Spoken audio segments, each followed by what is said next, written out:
மகாபெரிவாச்சரணம். ஸ்ரீ லலிதாரகசகஸ்ரநாமத்தில் வாக்தேவதைகள் அம்பிகையின் நாமங்களாகச் சொல்லிக்கொண்டு ராஜ்ய பரிபாலனம் செய்யக்கூடியவளாக இருப்பவள் நமக்கு எப்படியெல்லாம் அருள் புரிகிறாள் என்று முக்தா க்ஷுப்ரபிரசாதினி என்று சொன்னார்கள். அவள் எப்படி அனுகிரகம் செய்கிறாள் என்றால், யாருக்கெல்லாம் அனுகிரகம் செய்கிறாள், நாம் எப்படி இருக்க வேண்டும் என்று பார்க்கும் பொழுது அதற்கு அழகாக 2 நாமாக்கள். ஓம் அந்தர்முக சமாராத்யாயை நமஹ. ஓம் பகிர்முக சுதுர்லபாயை நமஹ. இப்போ முதல்ல சொல்றது அந்தர்முக சம ஆராத்யா, அதாவது அந்தர்முக சம் ஆராத்யா. நம்ம என்ன பண்றோம் அப்படின்னா, இந்த புலன்களை வைத்துக்கொண்டு இன்னும் வெளி உலக விஷயங்களிலேயே மனதை செலுத்தி கொண்டிருக்கிறோம். அந்த புலன்களை எல்லாம் அடக்கி ஒன்றுபடுத்தி ஒருமுகப்படுத்தி உள்முகமாக அந்த பயணத்தை ஆரம்பிக்க வேண்டும். அப்படி உள்நோக்கு உடையவர்களால் நன்றாக ஆராதிக்கப்படக்கூடியவள் அப்படின்னு சொல்றாங்க. ஆக நம்ம என்ன பண்ணணும், வெளி உலகத்தில் இருக்கக்கூடிய விஷயங்களை கொஞ்சம் நம்ம நாட்டத்தை கொஞ்சம் கிடையாது முழுவதுமாக குறைத்து விட வேண்டும். அப்படி குறைத்தால் என்ன ஆகும் அப்படின்னா, புலன்கள் கட்டுப்பட ஆரம்பிக்கும், நாம் சொல்வதை கேட்க ஆரம்பிக்கும். அப்ப புலன்களுக்கு என்ன வேண்டும், அந்தர்முகமாக இருக்கக்கூடிய அந்த ஆத்ம சக்தி இருக்கே அதை காண வேண்டும் என்ற அபாவரம். அப்ப இந்த எண்ணமானது சதா சர்வ காலமும் அவளையே சுற்றி கொண்டு இருப்பது போல நாம் செய்ய வேண்டும். எப்படி ஒரு கயிறை கற்றி அந்த கயிறின் நுனியை அவள் கையில் வைத்துக்கொண்டு நம்மை இங்கும் அங்கும் செல்வதற்கு மட்டும் விடுகிறாள், ஆனால் அந்த எல்லையை தாண்டி போக அவள் அனுமதிக்க மாட்டாள். அப்படி அவளுடைய கட்டுப்பாட்டுக்குள் நாம் இருக்கும் போல் வைத்து கொண்டால் அந்த இடத்தில் நமக்கு என்ன வரும் அப்படின்னா, சமர்ப்பண பாவனை வரும்.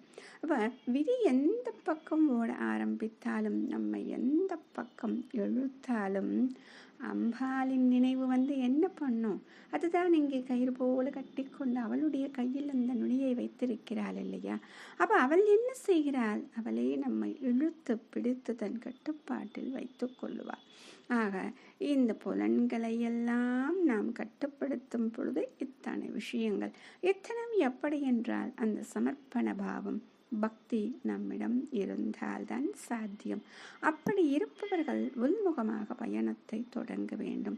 வெளி விவகாரத்தை குறைத்து கொண்டு அதற்குத்தான் சத்சங்கங்கள் என்ற விஷயத்தை நமக்கு சொல்லிக் கொடுத்தார்கள்.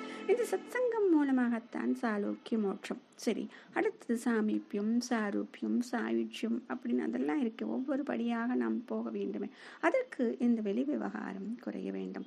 அதனால தான் சத்சங்கத்வே நிசங்கத்வம், நிசங்கத்வே நிர்மோகத்வம், நிர்மோகத்வே நிಶ್ಚலதத்துவம், நிಶ್ಚலதத்வே ஜீவன் முக்தின்னு இப்படி ஒவ்வொரு படியாக நமக்கு செல்வதற்கு சொல்லிக் கொடுத்தார்கள்.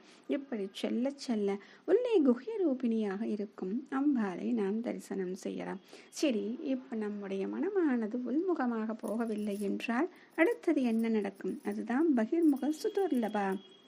அப்ப வெளிப்பக்கமாகவே பகிர்முகமாகவே நம்முடைய இந்திரியங்கள் சுற்றி கொண்டிருந்தால் அம்பிகையினுடைய சரணார விந்தங்களை அடைவது அப்படிங்கிறது ரொம்ப கடினமாக இருக்கும். அதுதான் துர்லபம் அப்படின்னு சொல்றாங்க. அதனால தான் துராதாத்யா துராதர்ஷா, அந்த துராராத்யா துராதர்ஷா சொல்லும் பொழுது அவ்வளவு எளிதாக அவளை சென்று அடைய முடியாது. யாரால்?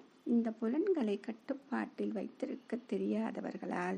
சஞ்சலம் சுதா இருந்து கொண்டிருப்பவர்களுக்கு அவள் சுதுர்லபாவாகத்தான் இருக்கிறார். இதே ஒரு பாமரனாக இருக்கிறான், அவருக்கு வேத வேதாந்தங்கள் எதுவும் தெரியாது என்றாலும் அவன் அந்தர்முகமாக புலன்களை திருப்பி அந்த ஆத்ம சக்தியை அடைய வேண்டும் என்று ஏகாகிர சித்தத்தோடு இருந்தான் என்றால் அவனுக்கு மிகவும் சுலபமாக மாற்று தருபவளாக இந்த அம்பிகை இருக்கிறார். ஆக அவளுக்கு பண்டிதன் பாமரன் என்ற வித்தியாசம் கிடையாது. எப்படி நாம் பக்தி செலுத்துகிறோம், எந்த முகமாக செலுத்துகிறோம், உள்நோக்கு முகமாக அந்தர்முகமாக பக்தி செலுத்தி உள்ளே இருக்கக்கூடிய அந்த ஆத்ம சக்தியை நாம் நோக்கி பயணத்தை தொடங்குகிறோமா அப்படிங்கிறதா. ஆக எல்லாரும் ஒரு பிரார்த்தனையை வைத்திருக்கிறோம். அந்த பிரார்த்தனையின் தன்மையை பொறுத்துத்தான் அவளுடைய அனுகிரகம். இது வேண்டும் அது வேண்டும் என்று கேட்பது ஒரு பிரார்த்தனை. அடுத்தது, நான் இதை கேட்டிருக்கிறேன், நீ என்ன கொடுக்கிறாயோ கொடு அப்படின்னு சொல்றது. அடுத்தது என்ன சொல்லுவாங்க அப்படின்னா, எனக்கு என்ன கொடுக்க வேண்டும் என்று உனக்கு தெரியும், நீ எதை கொடுத்தாலும் அதை சந்தோஷத்தோடு ஏற்றுக்கொள்கிறேன் தாயே என்று ஒரு பிரார்த்தனை. ஆக இந்த மூன்றாவதாக நாம் வைக்கிறோம் இல்லையா, அதுதான் இந்த அந்தர்முகம் அப்படின்னு சொல்றது. ஏனென்றால் அவளுடைய அனைத்துமே அவளுடைய ஆதிக்கத்தில் தான், அவளுடைய கட்டுப்பாட்டில் தான் இருக்கிறது. ஆக இந்த ஜீவனும் அவளுடைய கட்டுப்பாட்டில் தான் இருக்கிறது. அப்படி இருக்கக்கூடிய இந்த ஜீவனையும் கண்டிப்பாக அவள் நல்வழியில் தான் செலுத்துவாள். ஆக நாம் அவளிடம் எந்த ஒரு கோரிக்கையும் வைக்க வேண்டியதில்லை. இது வேண்டும் அது வேண்டும் என்று கேட்க வேண்டிய தேவையும் நமக்கு ஏற்படாது. தாயாக இருந்து நமக்கு என்ன நேரத்தில் என்ன கிடைக்க வேண்டுமோ அத்தனையும் நமக்கு செய்து கொடுக்கக்கூடியவளாக இருக்கிறார்.